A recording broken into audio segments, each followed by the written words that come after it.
Each year, Vets Roll takes a group of senior veterans to our nation's capital for free, touring the sites and seeing in person the war memorials their conflicts served in.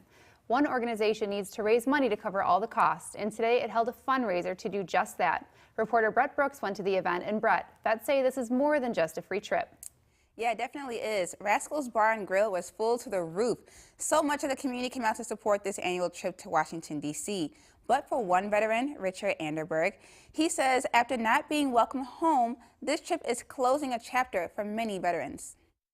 Some of these veterans never were honored, and to have this respect and closure on this trip means the world to them. The annual Vets Roll trip allows the men and women who serve this country a chance to visit the Capitol and even get closure for some. Richard Anderberg, a former staff sergeant in the U.S. Air Force during the Korean War, went on the 4-day bus ride to D.C. in 2018.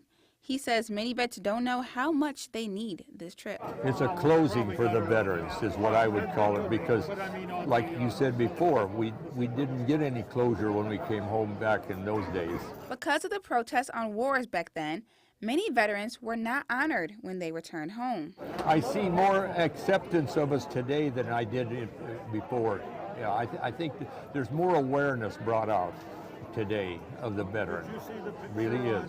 The fundraiser, now in its 6th year at Rascals Bar and Grill in Loves Park, allows veterans to travel for free. Last year's event raised $14,000, showing just how much this area supports their veterans. This is actually making Vets Roll more aware in the Rockford community. The turnout here today is great as far as I'm concerned, you know, it really is. To think that so many people honor us that way. Over 200 veterans from all over are hitting the road May 19th through the 22nd. The money from this event will help them all travel there with no expense. Brittany.